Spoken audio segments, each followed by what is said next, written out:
Welcome to Amabo YT Zero Quad Anti-Train Khang. Kita sample lo intara video kalau lemah tak lo.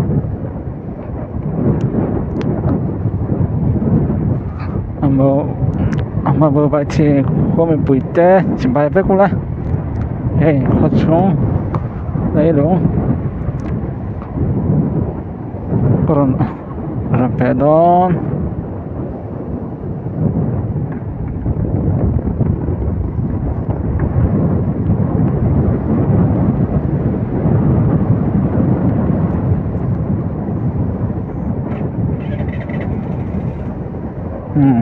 Có xong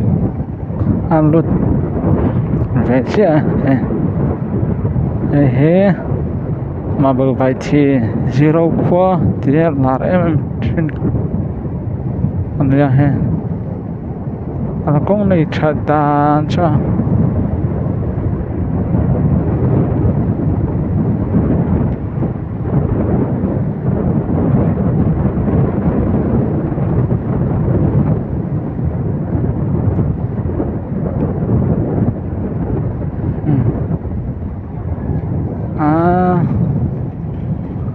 bắt đại trở về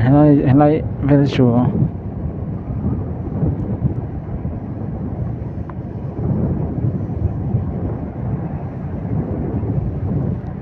lại về chùa bạn như trẻ em nuông và cái rest ngay đồ ra thằng là mà anh có lấy phốt không đó mà bờ vài thìa nó xuống là mấy cái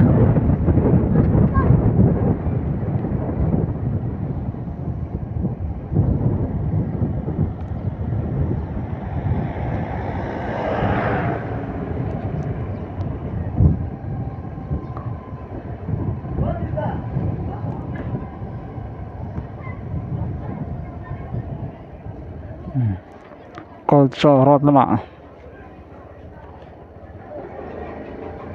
cho rót lắm rồi phẳng lắm còn thì làm hay có cho rót nha thì làm trăng bên ai rồi mà có thể thấu à thì lại cho mà giấu to một cái tiệm nó giấu lâu này metal lo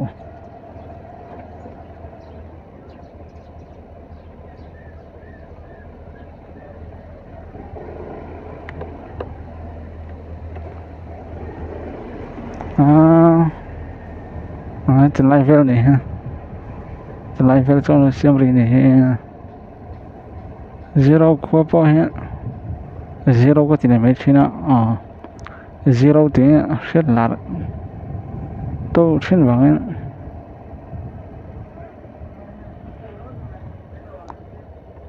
zero có tỷ lệ zero trên đó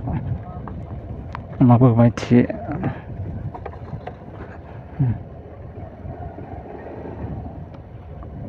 từ nay về cho nó xem là giấu lộ này ha cô lại về thang của anh này ha cô từ nay về thang em tao cho văn điền cho em hắn cô lại nét nét mấy ông cái ta thấy hai cái ta thấy thủ lâm bằng lấy nó sẽ hợp vào nên ta lại bằng này xong phản của em từ bỏ không phản đối chưa thế còn được tóc lại phải cho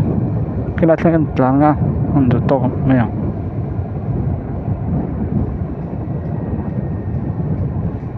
National Highway bảo tăng về bằng này thế nên cho in chiết mấy thế này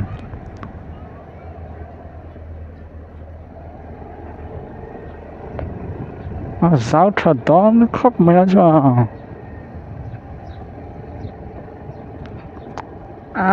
cho bạn lúng chập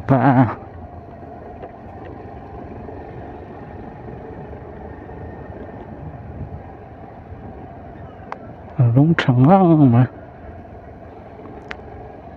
nên bù tiền sản phẩm mà nên bù tiền là bây giờ là hiện lượt pay chín nó bây giờ là hiện lượt pay chín phát động lượt pay chín phát động thủ lắm bằng anh này nó ngon anh phát động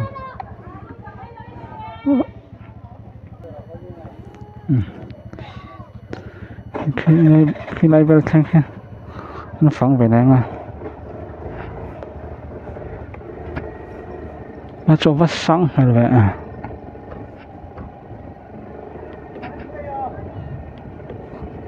thế lại bazar con nữa bazar lại đi còn lại tăng như vậy à ở trên đó bao lại ăn trâu thế nào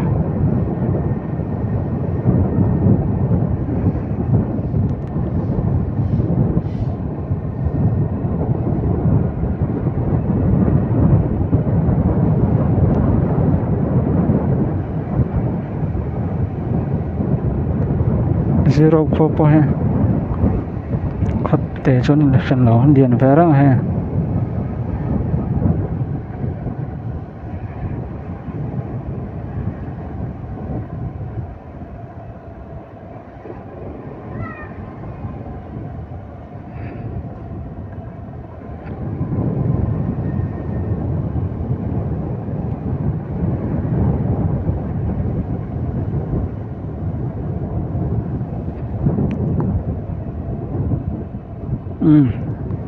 thế là thành nó mà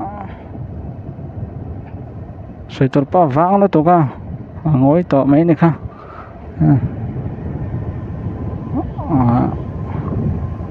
khát để rong khác mà bờ vài thì khát xuống